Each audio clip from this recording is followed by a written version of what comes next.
오늘 말씀은 한 가지 질문을 여러분께 드리는 것으로 시작하고자 합니다. 여러분은 하나님을 믿는 하나님의 자녀들이 형통하게 된다는 것을 믿으십니까? 예. 자, 그러면 형통이라는 것은 무엇일까요?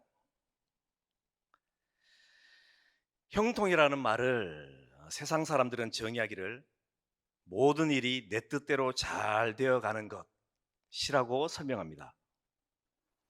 내가 하는 일이 생각대로, 뜻대로 잘 되는 것, 순조롭게 되는 것, 그것이 형통이라는 겁니다.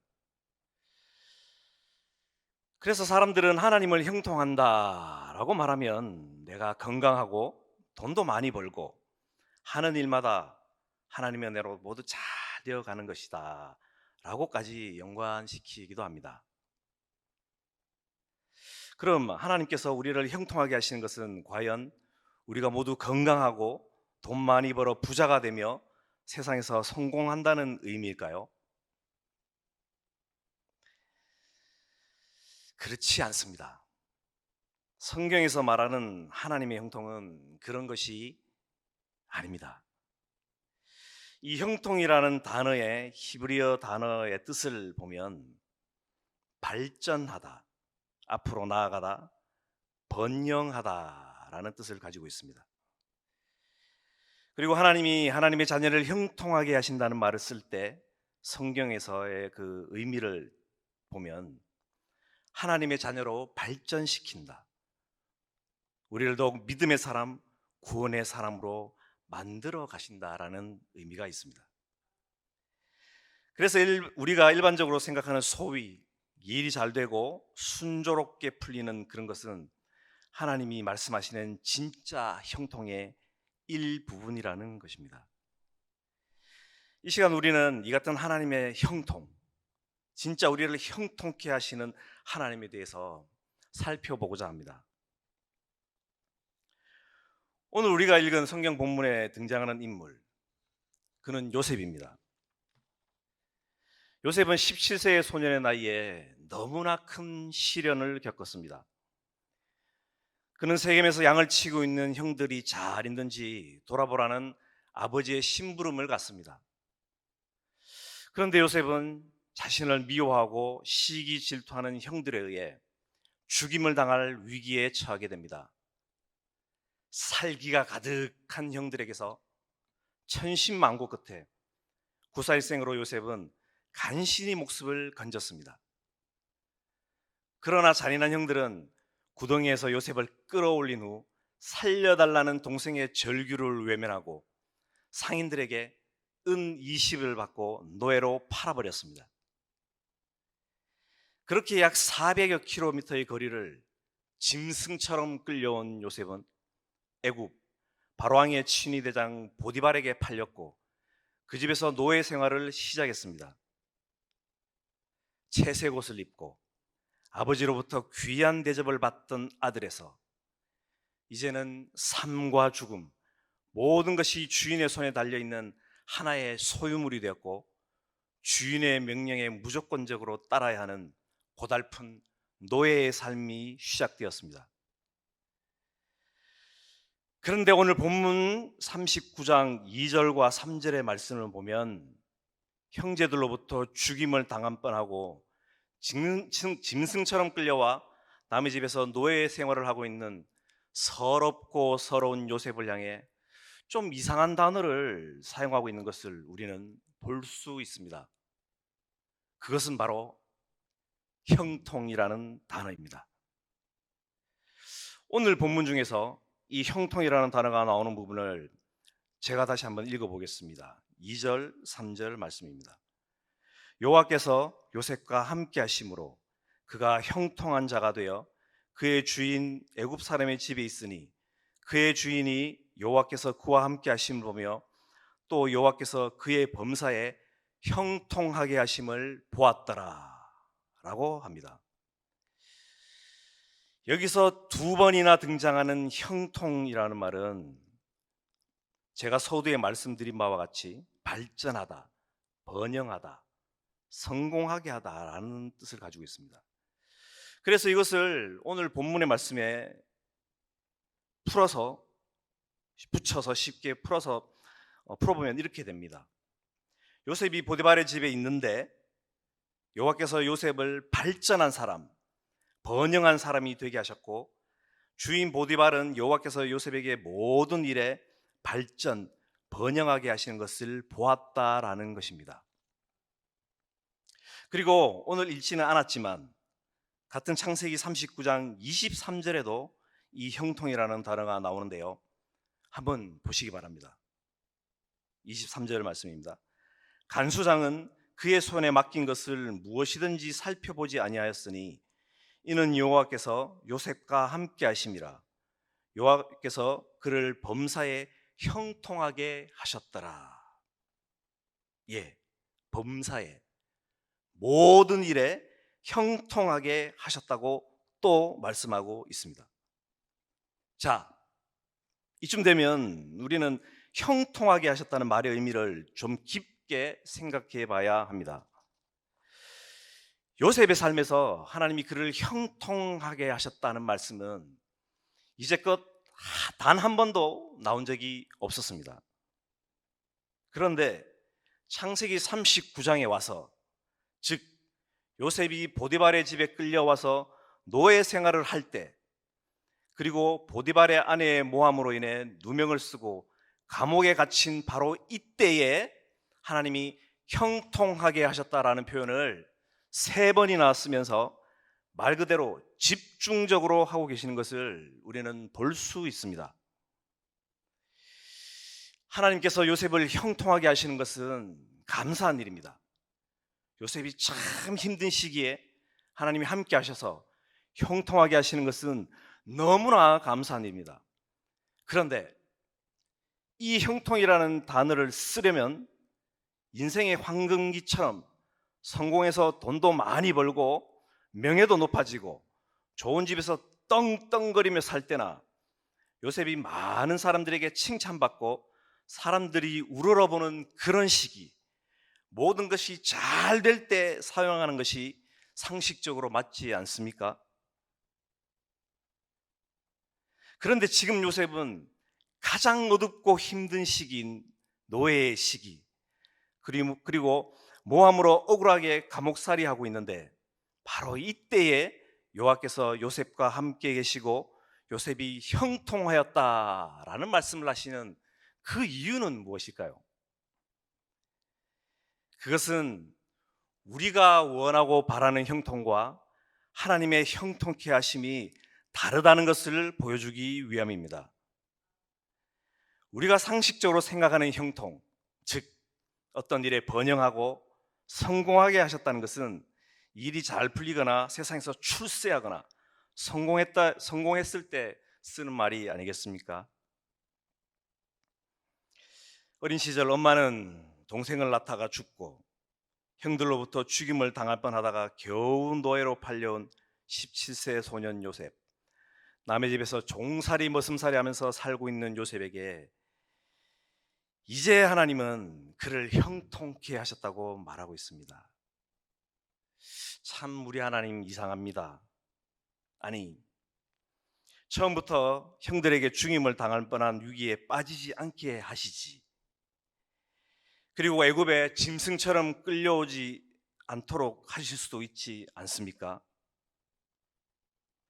그리고 보디발의 집에서 지금 노예 생활을 하고 있고 감옥 생활을 하고 있는데 이제 와서 형통케 하신다는 게 말이 됩니까? 그리고 형통케 하시려면 억울하게 갇힌 감옥에서 풀려나고 고달프고 힘든 노예 생활에서 자유의 몸으로 풀려나 그리운 아버지가 계신 고향으로 다시 돌아가게 되는 게 형통이 아니겠습니까? 예전에 아버지가 입혀주셨던 그 채색 옷을 다시 입고 귀한 대접, 특별한 대접을 받는 것이 형통이 아닐까요? 여기에다 여러분, 우리 한번 함께 상상을 더해 보시기 바랍니다. 창세기 20장을 보면 그랄 왕 아비멜렉이 아브라함의 아내 사라를 아내로 삼으려고 데려간 사건이 나옵니다. 그것은 아비멜렉이 사라를 아브라함의 누이 동생으로 알았기 때문입니다. 이때 하나님께서 아브라함의 꿈에 나타나셔서 사라를 아브라함에게 다시 돌려보내라고 말씀하셨습니다. 아비멜렉은 꿈에 말씀하신 하나님이 너무나 두려워서 양과 소와 종들과 은천개를 주면서 사라를 아브라함에게 돌려보냅니다. 또 출애굽기 12장을 보면 이스라엘 백성들이 이집트에서 나올 때 그 이집트로부터 양과 소와 많은 가축과 은금 패물, 의복을 취하여 나왔던 일이 있습니다. 이런 사례들처럼 요셉을 노예로 부리던 보디발도 하나님이 형통하게 하시는 요셉을 보면서 이렇게 말해야 되지 않겠습니까? 아, 요셉님, 당신은 하나님의 사람이시네요. 당신은 노예로 있을 사람이 아닌데, 제가 몰라뵀습니다. 너무너무 죄송합니다. 라고 하면서 요셉을 당장 감옥에서 꺼내주고 노예에서 해방시켜주면서 금은 보화를 보따리 담아서 낙타 수십 마리, 수백 마리의 등에 싣고 요셉의 집까지 안전하게 편안하게 모셔드려야 되지 않겠습니까? 그리고 요셉은 고향으로 돌아가서 떵떵거리며 살면서 부귀영화를 누리고 오랫동안 건강하게 잘 살았더라 라고 성경이 기록되었다면, 그러면 이 형통이라는 단어가 제대로 쓰여진 것이 아니겠습니까? 그러나 여러분, 하나님의 형통케 하심은 우리가 원하고 바라는 형통, 즉 모든 일이 순조롭게 잘 풀려서 돈 많이 벌고 명예도 얻고 몸이 건강하며 잘 먹고 잘 지내는 것과는 다릅니다. 하나님은 하나님의 구원 사역에 요셉을 쓰시기를 원하셨습니다. 하나님은 요셉을 통해 그의 형제들을 비롯한 가족의 구원과 나아가 이스라엘 민족에게 구원을 주시기를 원하셨습니다. 그리고 혹독한 7년의 흉년으로부터 애굽인들을 비롯한 세상 많은 사람들을 살리시려는 큰 계획을 가지고 계신 하나님은 애굽을 다스리는 정직하고 진실되며 지혜로운 총리 요셉을 만들기 위해 지금 요셉을 훈련하고 단련시키고 계셨던 것입니다. 시편 105편 16절에서 19절 말씀을 보면 이런 말씀이 나옵니다. 그가 또 그 땅에 기근이 들게 하사 그들이 의지하고 있는 양식을 다 끊으셨도다. 그가 한 사람을 앞서 보내셨으며 요셉이 종으로 팔렸도다.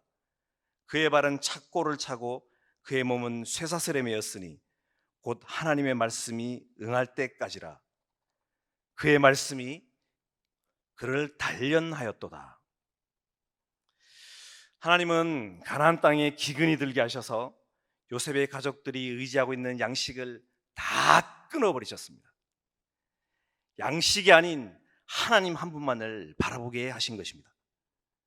그리고 하나님은 한 사람을 앞서 보내셨는데 그가 바로 요셉이고, 그가 종으로 팔려가서 그의 발에 족쇄가 차이고 그의 영혼에 쇠사슬이 매였으니 곧 하나님의 말씀이 응할 때까지였습니다.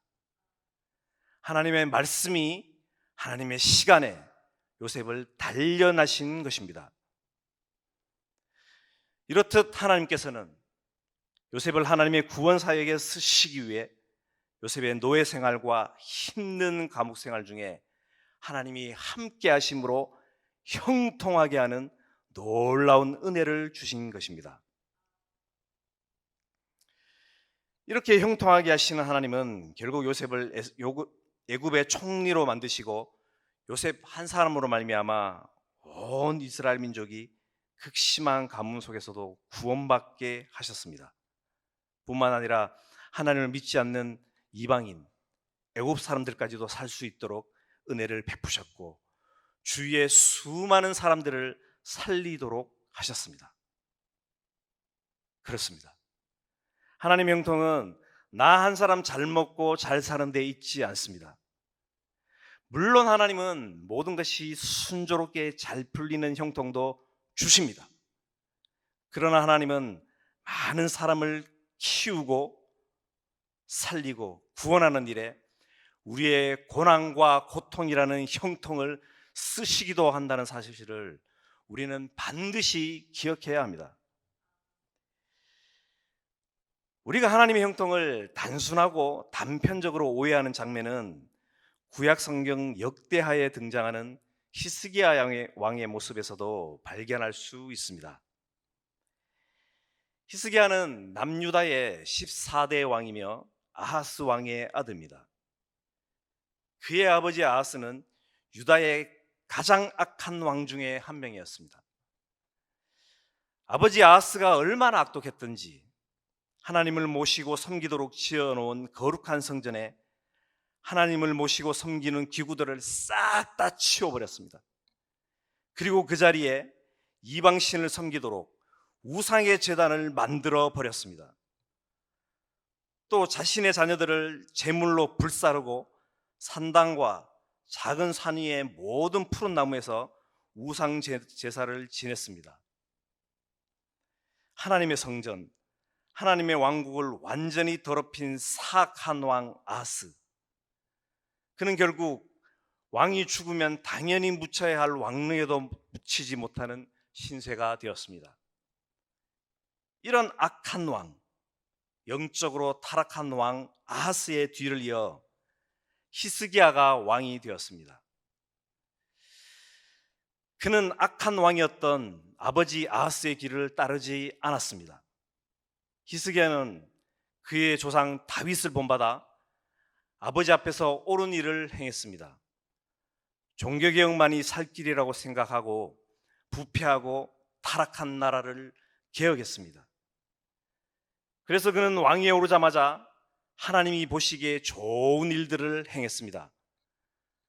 그는 아버지 아하스가 더럽혀 놓은 성전을 깨끗하게 하고 하나님만 섬기는 거룩한 성전으로 정화시켰습니다. 온 나라 곳곳에 우상을 섬기기 위한 산당과 우상들을 다 제거했습니다. 나라의 구석구석까지 하나님이 기뻐하시지 않는 모든 것을 그는 개혁했습니다. 뿐만 아니라 수백 년 동안 잊어버리고 지키지 않던 유월절을 다시 회복시켰습니다. 유월절은 하나님이 이스라엘 백성들을 애굽에서 구원해 주신 놀라운 은혜를 기억하고 감사하고 찬양하는 절기입니다. 이렇게 잘못된 것을 바로잡고 나라를 바로 세워서 하나님을 온전히 섬겼던 히스기야입니다. 역대하 31장 19절은 이런 히스기야의 행적에 대해서 이렇게 말합니다. 히스기야가 온 유다에 이같이 행하되 그의 하나님 여호와 보시기에 성과 정의와 진실함으로 행하였으니 라고 합니다. 그래서 그 다음 21절을 보면 이렇게 말합니다. 그가 행하는 모든 일, 곧 하나님 전에 수종드는 일에나 율법에나 계명에나 그의 하나님을 찾고 한 마음으로 행하여 형통하였더라 라고 기록합니다. 자, 여러분, 이렇게 하나님 앞에서 우상을 제거하고 예배를 기억하여 새로 세운 히스기야에게 이제 복이 마구마구 쏟아져야 하겠지요. 하늘의 문이 활짝 열리고 복이 흘러 넘쳐야 할 것입니다. 그런데 우리가 생각하는 것과는 정반대의 일이 생깁니다.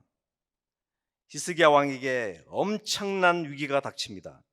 그것은 무시무시한 아수르의 왕 사네립이 유다로 쳐들어온 것입니다. 역대하 32장 1절 말씀을 보십시오. 이 모든 충선된 일을 한 후에 아수르 왕 사네립이 유다에 들어와서 견고한 성읍들을 향하여 진을 치고 쳐서 점령하고자 한지라 라고 합니다. 여기서 이 모든 충성된 일을 한 후에 라는 말이 나오는데요. 이 말은 히스기야가 개혁을 일으켜 하나님이 기뻐하시는 일을 다 한 후에라는 말입니다. 하나님께서 히스기야를 형통하신 때를 말하는데요. 그런데 이때 어떤 일이 생겼습니까? 하나님 앞에서 나라를 깨끗하게 정화시키고 우상 숭배를 없애고 성전을 깨끗하게 하고 유월절을 회복시키고 또 하나님의 말씀대로 나라를 다스리려고 선정을 베푸는 이런 충성된 일을 다 한 후에 아수르의 왕 사네립이 쳐들어왔다고 지금 성경은 말하고 있습니다. 여러분, 이게 말이 됩니까? 우리는 역대하 31장 20절 21절 말씀을 함께 보았는데요. 다시 한번 보십시오. 분명히 하나님이 히스기야를 형통하게 하셨습니다.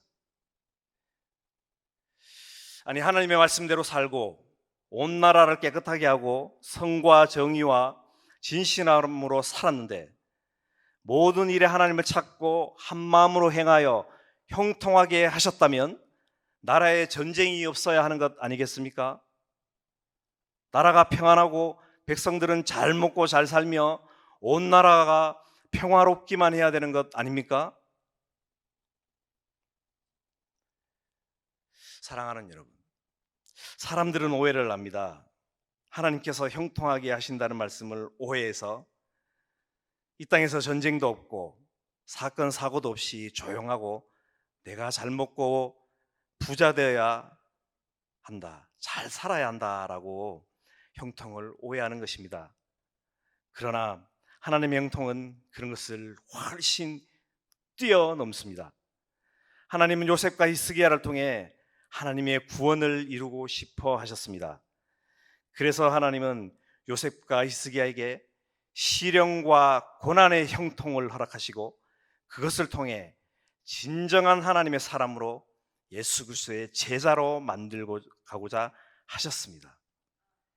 요셉처럼 히스기야도 믿음의 사람, 기도의 사람, 오직 예수 그리스도만 붙잡고 사는 삶으로 만드시기 위해 하나님은 이 같은 일을 행하신 것입니다. 하나님의 구원하심, 예수 그리스도의 크신 사랑을 모든 사람에게 더욱 크게 보여주시기 위해서 말입니다. 뒤에 히스기야는 아수르의 사네립이 유다를 공격하자 적군을 막을 수 있는 방법을 고민하다가 한 가지 묘책을 생각해냅니다. 그것은 지하 터널을 뚫는 것이었습니다. 이스라엘 남쪽에 기혼샘이라고 하는 윗샘물, 수원지가 있습니다. 이곳은 물이 솟아오르는 곳인데 유다는 물이 귀한 나라입니다. 그래서 백성들은 물이 솟는 큰 샘으로부터 수로를 힘들게 만들어 물을 끌어왔습니다. 이렇게 끌어온 물로 백성들은 마시고 농사를 짓고 살아가는데 아수르 군대가 쳐들어와서 수로를 점거해버리면 아수르 군대는 살고 이스라엘 백성들은 물이 없어 죽을 수밖에 없는 처지가 됩니다. 그래서 히스기야는 이스라엘은 물을 공급받고 아수르는 반대로 물을 이용하지 못하도록 만들기 위해 묘책을 내어 수로를 다 묻어버렸습니다. 그리고 지하 500m 깊이의 아래에서 533m의 지하 터널을 뚫어 기온샘에서 나오는 생수를 그대로 끌어와 예루살렘 성에서 바로 먹을 수 있도록 만들었습니다. 이 히스기야 터널은 지금도 이스라엘에 있습니다. 성인 한 사람이 지나갈 수 있을 정도의 크기로 만들어져 있는데요. 학자들은 이 터널을 오직 정과 망치만으로 뚫은 것으로 예상합니다. 지금으로부터 약 3000년 전에 측량도 계측도 할 수 없었던 그 시대에 꾸불꾸불한 깊고 깊은 터널을 오직 정과 망치로 지하 터널을 뚫어야 하는 것은 결코 쉬운 일은 아니었습니다. 그러나 히스기야는 이 계책을 주신 하나님을 붙잡았습니다. 하나님께서 아수르 왕 사네립으로부터 히스기야와 예루살렘 백성을 구원해 주시고 보호하시기 위해서 주신 하나님의 지혜를 히스기야는 붙잡았던 것입니다. 히스기야가 고생해서 지하 터널을 다 뚫은 후에 하나님의 역대하 32장 30절에서 이렇게 말씀하십니다. 이 히스기야가 또 기온의 윗샘물을 막아 그 아래로부터 다윗성 서쪽으로 곱게 끌어들었으니 히스기야가 그의 모든 일에 형통하였더라. 고생해서 터널을 다 뚫어 놓으니까 하나님께서 형통하게 하셨다고 지금 성경은 기록하고 있습니다. 사랑하는 여러분, 우리는 이제 하나님의 형통에 대해서 다시 생각해 보아야 합니다.